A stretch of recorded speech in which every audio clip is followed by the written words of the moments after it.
บายดีทุกคนจากอเมริกาพวกเขาสิมาเล่าประสบการณ์เข้าตมปี2025หลังจากถือคำสั่งแบนคนลาวเข้าประเทศอเมริกาเนาะนี่ซึ่งพวกเขาเข้ามามื้อนี้เขาสิเล่าให้ฟังว่ามันเป็นจังใด เริ่มเหรอเริ่มเลย คือก่อนถ้าเดินทางแล้วทุกคนเฮากังวลหลายเพราะว่ามันมีประกาศออกมาเนาะว่าห้าม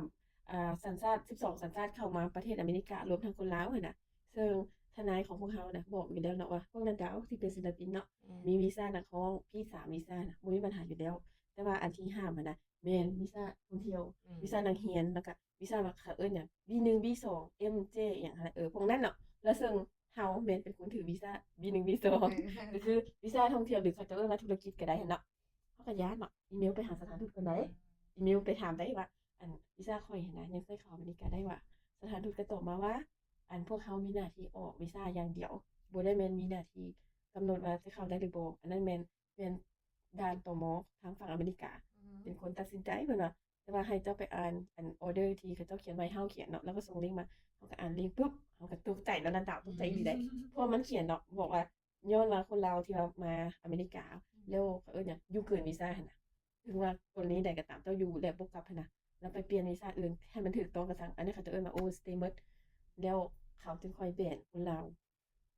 จ้ะแบนคนลาวพวกถือวีซ่านี้วีซ่าท่องเที่ยววีซ่าอันนักเรียนน่ะบ่ให้เข้าประเทศฉันก็เศร้าเลยฉันจะบ่ได้ไปแล้วไม่ได้บ่ได้เข้าแล้วบ่ได้เข้าแต่ว่าเฮาก็ถามเนาะถามทนายนั่นแหละว่าเฮายังเข้าได้บ่แล้วบอกว่าเข้าได้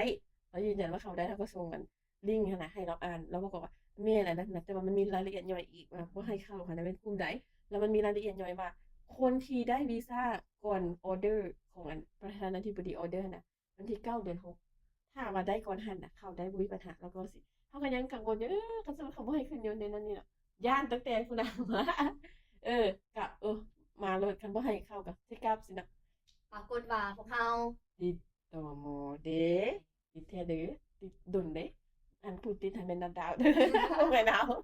วันนั้นเขามาเขาถามอย่างตรงก็ถามว่าจะมาจากประเทศใดก็ถามก็บอกตามตรงเนาะมาจากประเทศลาวก็บ่ได้ว่าหยัง alright it's okay ถ่ายรูปเราก็บอกอ้าวโอเคถ่ายรูปแล้วจึงถามเด้ถามว่ามาเฮ็ดหยังหยังเพราะว่าข้อยมาbusiness purpose เนี่ยว่ามานี่มาในห้องมาแต่เมืองนาวมาห้องเพลงอย่างนั้นน่ะห้องจัดอยู่ไสเพิ่นก็เขาก็บอกว่าอยู่ในอันนี้แหละมีหลายบ่อนตะกี้เห็นว่าสิจัดอยู่ downtown LA แต่ว่าเขาจะมีปัญหาแล้วก็ยกเลิกอันยกเลิกเฟสติวัลไปน่ะ ยังเหลือทัวร์น้อยเขาก็ว่าเด้หลายคนเลยค่ะเด้แล้วก็บ่ได้ว่าหยังแล้วก็ออกไปเลยน่ะมื้อเดียวนึงแล้วหลายๆคนเขาเจ้าก็ถามว่ามาห้องเพลงแบบใดเขาก็ตอบไปห้องเพลงลาวห้องเพลงม่วงเนาะเวลาถามว่าทุกคนออกมาหมดแล้วเดี๋ยวมันยังนัดดาวอยู่นั่นแหละเพราะว่านัดดาวเข้ามาตามหลังเลยได้เนาะนัดดาวเป็นคนที่2ยังคาอยู่หั่นกับอันคนเวียดนามเข้าไปก่อนเออก็ไปซอกยืนอยู่ข้างหลังเห็นเขาเจ้าเปิดเพลงนัดดาวเต้นๆแล้วหัวอยู่อ้าวนัดดาวร้องว่าเขาเจ้าถามอีหยังนัดดาว แล้วอันนะแล้วอันสิมาแต่ไสแล้วก็ว่ามาแต่ลาวแล้วเราว่ามาเฮ็ดหยังแล้วก็ว่ามาร้องเพลงเออเป็นนักร้องบ่เออร้องเพลงอยู่ไสใน YouTube แล้วก็ว่าเนี่ยแล้วเราก็ว่าเพลงเจ้าชื่อหยังเพิ่นก็พิมพ์กดแล้วก็บอกแล้วเราก็เสิร์ชมา อืมอันนี้บ่เพลงเจ้านั่นว่าแม่นๆตัวนี้แหละแล้วก็คลิกเข้าไปเพลง My The Eye มันก็ปิ่นตู้ลำโพงมาหาเนาะ ให้ฟังว่า เสียงเจ้าบ่อืมว้าวข่อยมักเพลงนี้ เมื่อกี้ข่อยเมื่อยได้แต่ข่อยยินเพลงนี้แล้วแบบเฮ็ดให้ข่อยหันหน้าแฮปปีขึ้นเลยล้มเราเพลงไปๆมาๆถอดแมสดูแล้วก็น่าจะคือแฟนเก่าข่อยเลยเอ้า เอาแต่มันคือตัวทางนี้แต่นะ แล้วก็เลื่อนซอกหูแฟนเรา เอาไปให้เบิ่ นี่ ง เอามาให้เบิ่งเป็นสาวเวียดนามว่าซั่น เออ ก็น่ารักดี ใช่ไหมยืนเบิ่งระดับนั้นคนอื่นเบิ่งบ่ได้อ้าวระดับติดตัวมันคือตัวใช่ไหมยืนเบิ่งเขาเจ้าลมเหยาะกันแล้วหมู่นั้นเบิ่งบ่กันโดนนะก็เลยย่างหนีจากระดับเนาะเพราะว่าย่านมีปัญหาสิตอบให้สินะ เวลาร้องเพลงให้น้องฟังนำ อีก แล้วก็ว่าได้บ่เสียงข่อยแล้วก็ว่าเสียงข่อยได้บ่ แต่ว่าเราเบิ่งอีหยังบ่ได้หลายอันแล้วเสิร์ชซื้อเนาะ ใช่นะสีเขียวๆฟ้าๆอย่างนั้นน่ะก็ ซ เห็ อน ก อยู่ เพลง 2 แล้วก็ซอกซื้อแล้วก็เลื่อนเบิ่งอันเบิ่งฮูป อืม แล้วก็ว่าตัวจริงหั่นน่ะ better กว่าในฮู เดี๋ ป ยวนะมีเยอะเนาะ เออ แล้วก็ยังเลือกจากระดับว่าไปยืนบนอันคนเวียดนามคนสุดท้ายยืนเนาะ พอดีคนเวียดนามหั่นน่ะไปอยู่บอกอันตมคนหล่อคนนั้นน่ะนัดดาวเนมาตั้งแต่ตอนเรียนแถวตุ้ยเบอร์62โลเขาก็ไปยืนอยู่ข้างหน้าแล้วยืนแบบสิถ้าให้เราเห็นเราก็แนมยิ้มใส่เขาก็ยิ้มสบตายิ้มแล้วก็ให้เขาก็ให้ we are friends เขาก็ว่าสิ we are friends แล้วเพิ่นก็ถามผู้นั้นตอบว่าเป็นทางห้องบ่หยังเอาวิดีโอให้ข้อยเบิ่งดู แล้วก็เปิดวิดีโอให้เบิ่งเจ้าพาอยู่ไสโรงแรมนี่แล้วก็พิมพ์ไปเพิ่นก็พิมพ์ไปแล้วเพิ่นก็แนมมาหาแล้วก็ยิ้ม สงสายตา ยิ้มใส่แล้วก็เลยออกมาแล้วก็โอเคบ๊ายบายแล้วก็บอก thank you สก thank you ยิ้มใส่ยังบ่เลยอีกก็เลยตัดสินใจว่า you are good looking ก็สิ oh thank you you too นะแล้วบอกว่าเฮางามแม่นบ่แล้วก็เลยว่า thank you ย่างหนีลืม บ่ไปขอไอ นึก จี ว่าตอนย่างหนีอะนะลืมคือได้ลืมบอกว่า I'm single รอแท้ผู้นั้นน่ะ รอ น้องน่ะ อยู่ จอง ไหน ตู้เบอร์นั้นไว้แล้วแต่มันพลิกแผนนิดนึง เออ อยู่นี่เอิ้นก่อน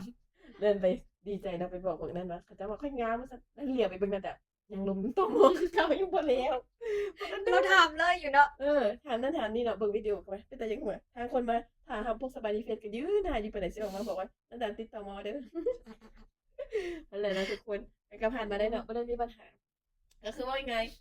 เขาเจ้าห้ามคนลาวเข้าเทศหลังจากออเดอร์วันที่9เดือน6ไปเขาเจ้าประกาศแล้วนะคนที่ได้วีซ่าหลังหันก็คือสิเข้าบ่ได้สำหรับวีซ่าท่องเที่ยวเนาะแต่คันไผมีวีซ่าเขาเจ้าออกให้คนที่เขาเจ้าสิออกประกาศนะในวันยังเข้าได้คือเฮาเนี่ยเขาเจ้าบ่ได้สวยอย่างใดก็มีแต่ถามว่ามาให้หยังซื่อๆแล้วก็แล้วก็เข้ามาคือพวกระดับเป็นนักท่องมีวีซ่าถูกต้องอยู่แล้วแต่ว่าเฮาบ่ฮู้เนาะว่าตมเพิ่นพิจารณาจังไดเนาะแต่ว่ามันก็กดดันคือเก่าหั่นแหละแต่ว่าเว้าง่ายมาแล้วเขาเจ้าเฟรนลี่ดีเขาเจ้าบ่ได้อันได้ร้ายเขาเจ้าบ่ได้เว้าบ่ดีบ่ได้หน้าโหดอีหยังอะนะบางทีก็เฮ็ดถุ่มเนาะบัดลมแล้วก็แบบเว้าแบบกวนๆแล้วเขาก็เข้ามาอยู่อเมริกาแล้วแล้วมาลาทุกคนฟัง เฮ็ดท่าทางแบบ เ คือแม่งแต่คำถามหั่นน่ะ เออ บ่องแบงแฮง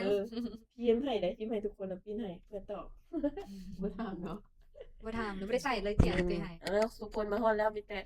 มาซื้อปีคอนเสิร์ตไปเบิ่งคอนเสิร์ตนาดาวเด้อนาดาวกับหมู่ๆมาทุกคนเนาะมี NT1 มาจากเวียดนามคนมุ่งแล้วก็คนลาวไอลา MD Hell สัพนาเนาะ